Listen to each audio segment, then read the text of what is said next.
George Herbert Walker Bush, June 12, 1924, November 30, 2018 was an American politician, diplomat, and businessman who served as the 41st President of the United States from 1989 to 1993. A member of the Republican Party, he also served as the 43rd Vice President from 1981 to 1989 under Ronald Reagan and previously in various other federal positions. George Herbert Walker Bush was born on June 12, 1924, in Milton, Massachusetts. He was the second son of Prescott Bush and Dorothy, Walker Bush, and a younger brother of Prescott Bush Jr.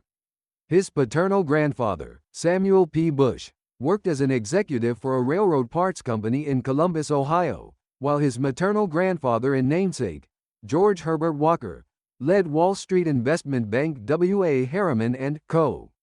Walker was known as Pop, and young Bush was called Poppy as a tribute to him.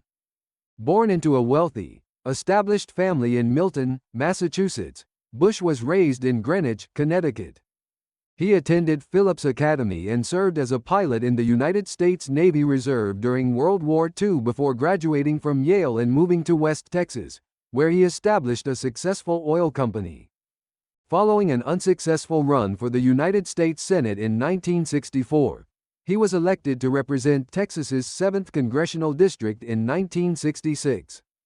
President Richard Nixon appointed Bush as the ambassador to the United Nations in 1971 and as chairman of the Republican National Committee in 1973. President Gerald Ford appointed him as the chief of the liaison office to the People's Republic of China in 1974 and as the director of Central Intelligence in 1976. Bush ran for president in 1980 but was defeated in the Republican presidential primaries by Reagan, who then selected Bush as his vice presidential running mate. In the 1988 presidential election, Bush defeated Democrat Michael Dukakis. Foreign policy drove Bush's presidency as he navigated the final years of the Cold War and played a key role in the reunification of Germany. He presided over the invasion of Panama and the Gulf War, ending the Iraqi occupation of Kuwait in the latter conflict. Though the agreement was not ratified until after he left office, Bush negotiated and signed the North American Free Trade Agreement, which created a trade bloc consisting of the United States, Canada, and Mexico. Domestically, Bush reneged on a 1988 campaign promise by enacting legislation to raise taxes to justify reducing the budget deficit. He championed and signed 3 pieces of bipartisan legislation in 1990, the Americans with Disabilities Act, the Immigration Act and the Clean Air Act amendments. He also appointed David Souter and Clarence Thomas to the Supreme Court. Bush lost the 1992 presidential election to Democrat Bill Clinton following an economic recession, his turnaround on his tax promise, and the decreased emphasis of foreign policy in a post-Cold War political climate.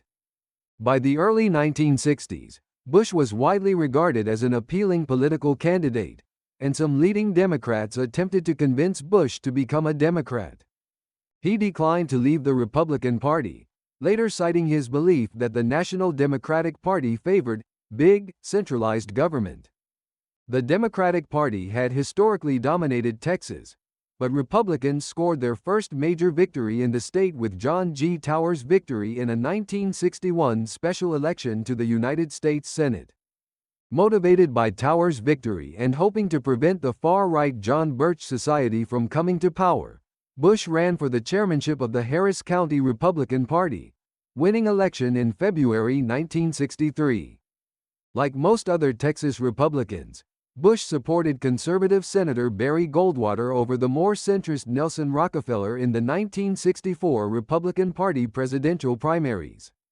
After leaving office in 1993, Bush was active in humanitarian activities, often working alongside Clinton. With the victory of his son, George W. Bush, in the 2000 presidential election, the two became the second father-son pair to serve as the nation's president, following John Adams and John Quincy Adams.